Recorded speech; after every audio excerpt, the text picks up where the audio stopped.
Hello guys, good morning po. Ay hindi pala, good afternoon po sa inyong lahat. Magandang araw po sa inyo. Kumusta pa kayo ngayon? So ngayon is October 31, 2020, okay? So nandito pa ako yun sa aking tanim na ampalaya. At may ginagawa kami dito.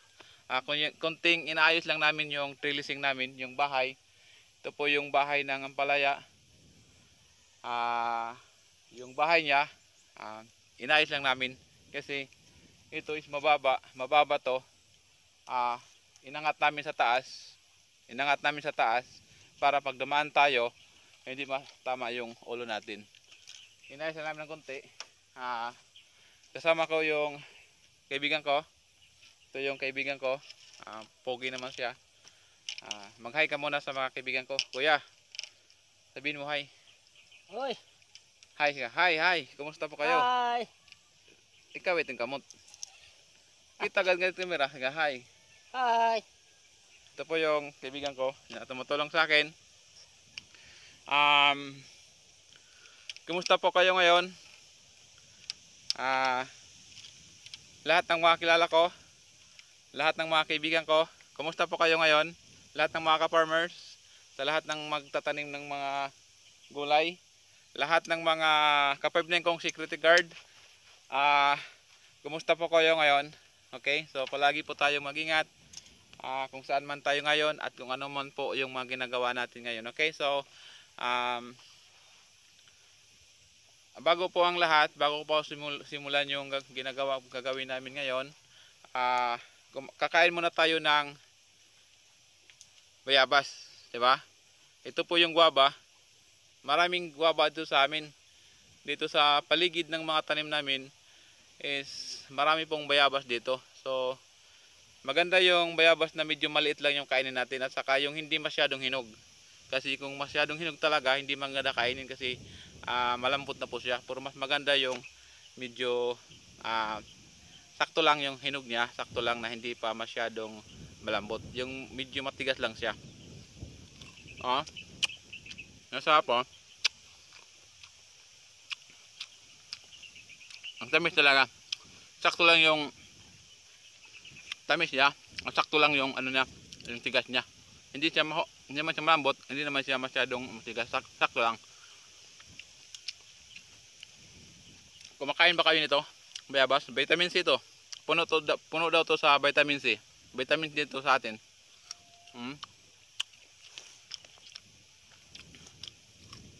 Masarap talaga.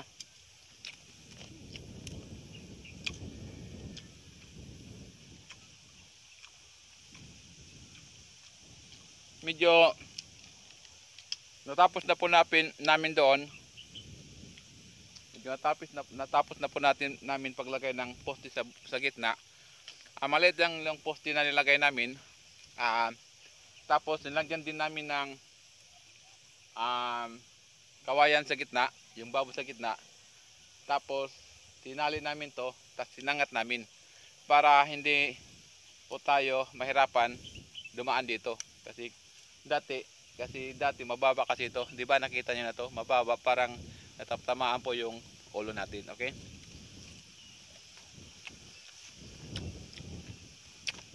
Kung saan man kayo ngayon, ingat po kayo palagi, ha.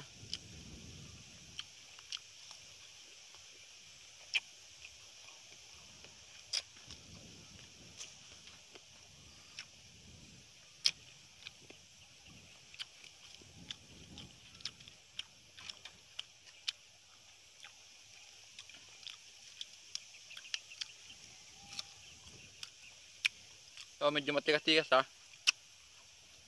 Pero medyo masarap din.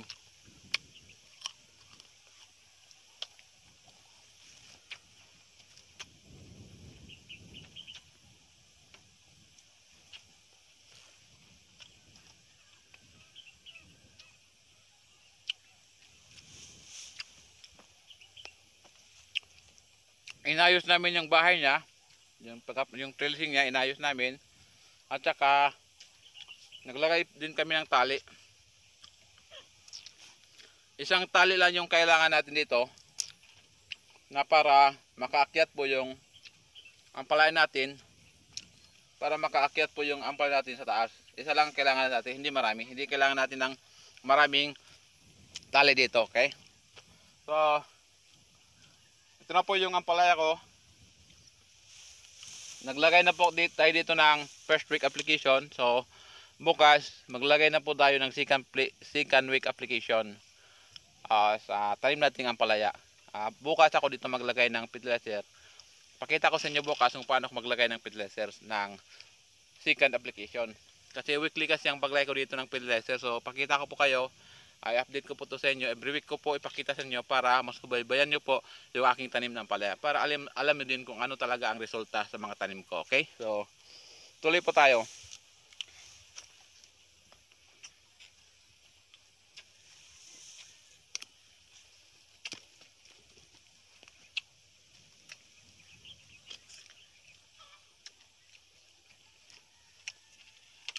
Ito po medyo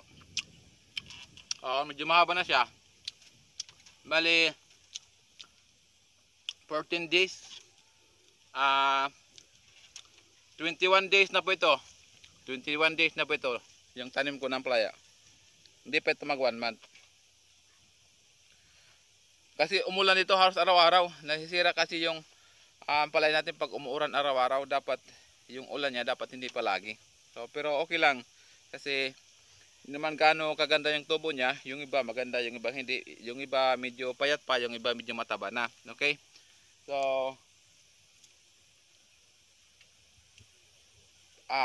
pag maglagay ko ng fertilizer dito, every week kasi, alam ko nga, papakita ko talaga sa inyo para makita nyo talaga yung resulta ko.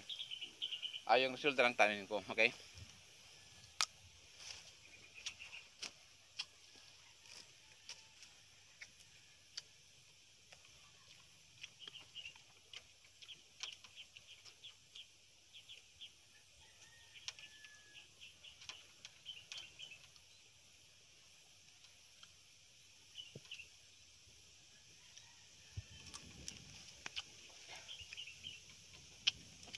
Tadi doon ito.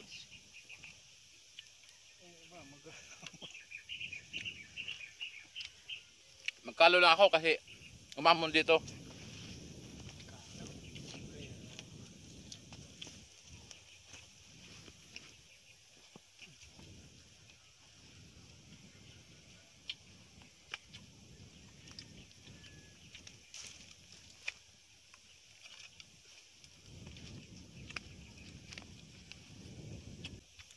Ito maganda na. Oh. Dati pag dumaan ako dito, natatamaan yung ulo ko. Pero ngayon, mataas na siya. Okay, hindi na okay na. So alam niyo po, lahat ng tinanim kong ampalaya dito, halos lahat nabubuhay. Lahat nabubuhay talaga. Nabubuhay talaga yung ampalaya ko na tinanim dito. Ito na po yung ampalaya ko. Ito po na po, oh. 21 days na po ito siya.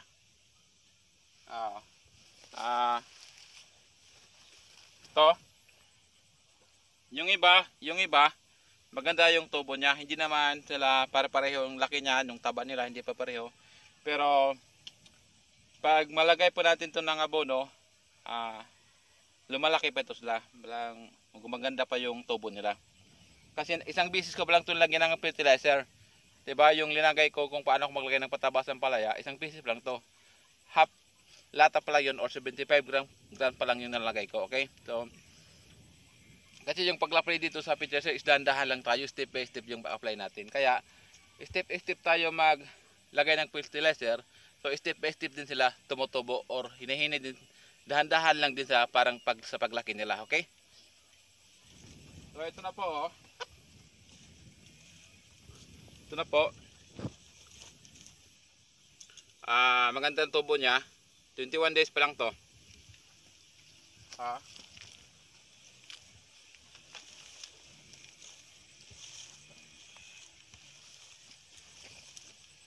Ito din, oh.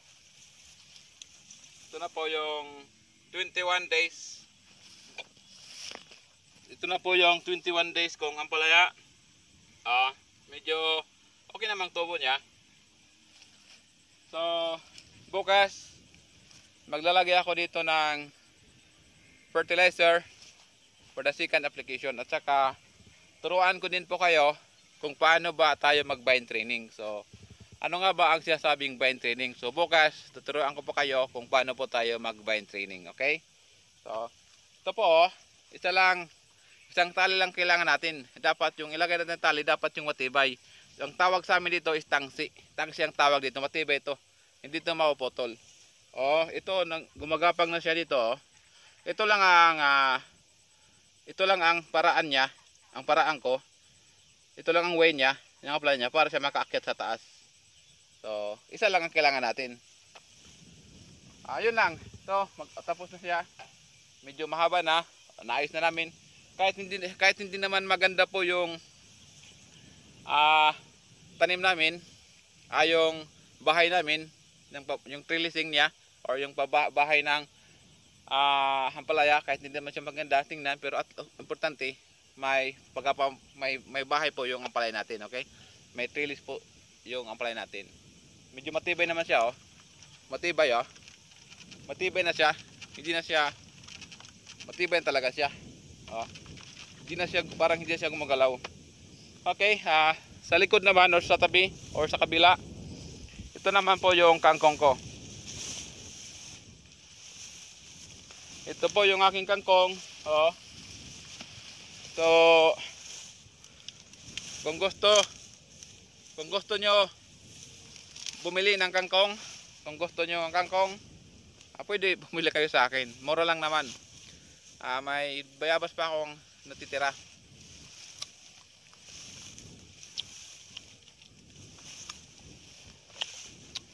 Ito po yung kangkong ko.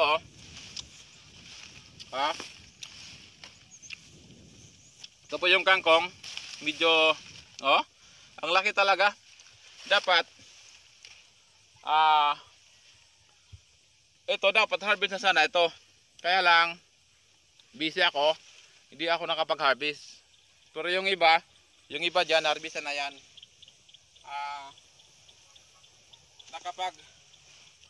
Nakapag-harvest na po kami dito ng 3 beses.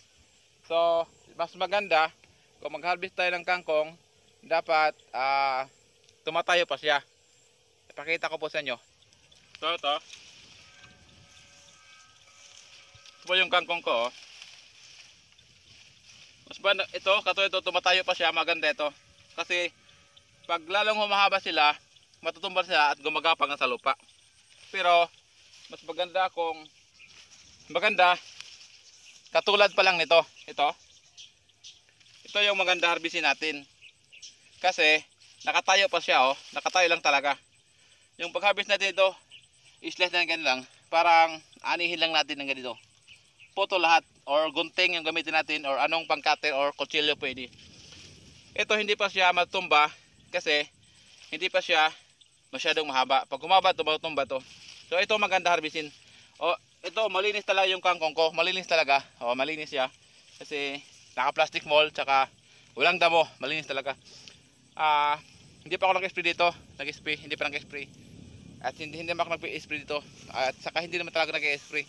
Nag-spray ako kung kailangan, pero dito hindi naman kailangan. Pero problema dito yung mga dahon ng kangkong ko is may butas-butas yung iba, pero okay lang yun. Yung iba hindi pa tumutubo talaga kasi yung iba medyo payat sila kasi hindi pa namin nalagyan ng fertilizer. Okay? So dito na mas tabi, mayroon pa din sa labuyo doon. Matago lang tayo, pakita ko pa sa inyo. May labuyo pa ako natira. Alam mo po yung aking labuyo, matagal lang pa ito. Ilang beses na ako nag-harvest dito. Siguro tinaym ko ito is Marso. March po yung itime ko dito hanggang ngayon. So yung 3 beses lang ako doon naglagay ng fertilizer. So hindi na ako naglagay fertilizer, pinabayaan ko na kasi gunti lang naman to, ilang puno lang, pero yung bunga niya patuloy pa rin hanggang ngayon. Ito, tingnan po. Maraming pang bunga talaga, Maraming pang bunga, Ito may mahaba pa. Ito, may mahaba pa oh. Wala na kami, hindi na kami ito naglagay ng fertilizer. Wala na, pero hanggang ngayon, patuloy pa rin siya na nagbibigay ng bunga. Okay?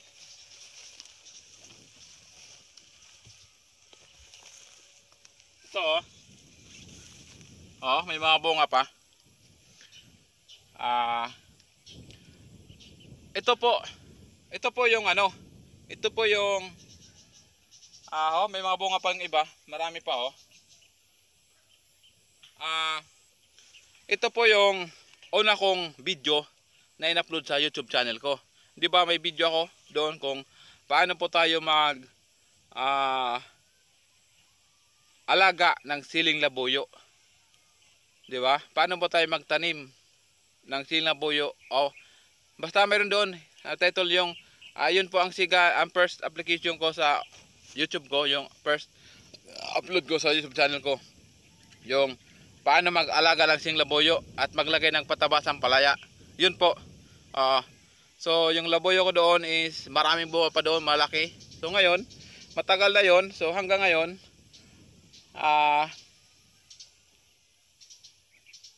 patuloy pa rin siya na nabibigay ng bunga. Okay? So, may mabunga pa. Oh, may malaki pa oh. Ito yung aking talong.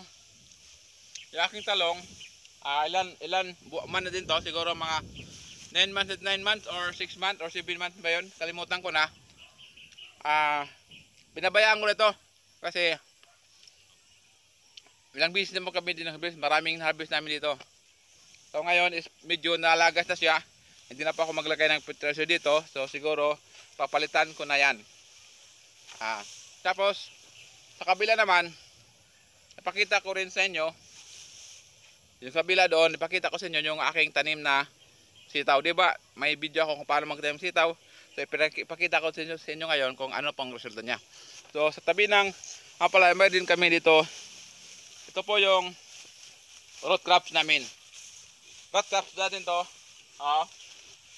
May puti dito, may kulay pula.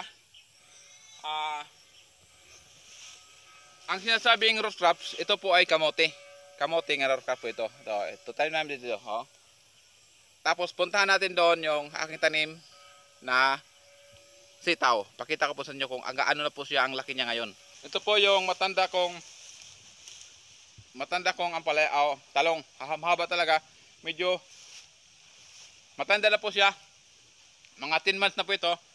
So hindi na kami nag-apply ng fertilizer dito. Pabayaan namin siya. Hindi na kami mag-apply fertilizer. Pero may mga bunga pa siya. May ma-harvest po tayo dito. May mga bunga pa. So kontento talaga kami dito sa pag-harvest. Ilang bisis, dami talagang harvest namin dito. Pero konti lang ang income namin kasi malit na naman namin. Mga ilang puno lang to, di ba? Siguro mga 200 to 300 na puno lang to.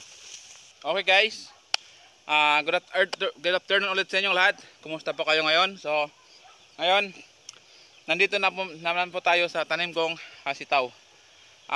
Itong aking sitaw, tinanim ko ito October 12 po. So ngayon, October 30 na po ito ngayon, di ba? So meron na po siyang 31 po ngayon. So meron na po siyang 19 days. So ito po yung resulta niya. Ito po yung sitaw. Di ba nagtanim ako kung paano tayo magtanim ng sitaw? Pinakita ko sa inyo. So update po kayo. Ito na po yung resulta. Ito po ay basta itinanim ko ito October 12. So ngayon October 30 na po, 31 na po ngayon. Okay? So yung unang paglagay ng fertilizer dito, hindi ako naglagay kasi busy ako, duty ako. Yung aking brother-in-law ang naglagay dito. So bukas, mag-apply na po ako ng fertilizer for the second application. Okay, weekly application kasi ako maglagay dito. So i-update ko rin po kayo, every week ko po kayo update sa tanim kong sitaw para malaman nyo po yung totoong resulta sa ginagawa ko. Kung paano palakihin ko siya, kung paano siya magkaroon ng bunga. Okay, so ito po, tingnan nyo po. Medyo mahaba na siya. Mahaba na talaga. Medyo mahaba na siya. Lahat ng tanim ko halos nabubuhay siya lahat. Parang 100 germination po. Lahat talaga. So maganda talaga yung binhi natin, yung seeds natin na nabili. Talagang may quality po siya. Parang 100% na lahat tumutubo talaga yung time natin. Okay? So, tingnan nyo po doon. Oh. Tingnan nyo po. Oh. Medyo mahaba na siya. So, bukas, kung may time kami bukas, kung mahabol namin yung oras bukas, kasi gabi yung duty ko, pag sa araw nandito ako. So, bukas, kung mahabol namin, maglay kami dito ng fertilizer, tapos maglay din kami ng bahay. Dito, yung trellising niya, bukas. Kung hindi ulan, sana maganda yung pahanong bukas. Okay? Hello guys, hello po sa inyong lahat. Ulitin ko lang po. Nakita niyo naman po yung aking mga tanim. Kahit kunti-kunti lang yung mga tanim ko pa ngayon. Kunti-kunti lang kasi busy pa ako. Hindi ako makag-focus dito. Saka wala pa akong budget. Wala pa akong puhunan para sa pagtanim ng marami. Para sa pagtanim ng marami. Kasi sa pagtatanim kailangan din kasi ang kapital. Pero okay lang naman. So sa akin, dahan-dahan lang po ako dito. So alam niyo naman po sa buhay ng farmers, talagang dumadaan po tayo doon po sa mababa. So dumadaan po tayo sa parang daanan na baluktot na daan, hindi tuwid. Parang mahirap daanan bago tayo maging success. Kasi sa pagtatanim sa mga farmers katulad sa akin na mahirap na farmers, na maliit na farmers, so para sa akin walang shortcut sa akin. Walang shortcut sa akin para ako magtagumpay, para umasinso sa paggulay. Walang shortcut sa akin. So para sa akin, ako po ay dumadaan muna sa masikip na lugar at baluktot na daan.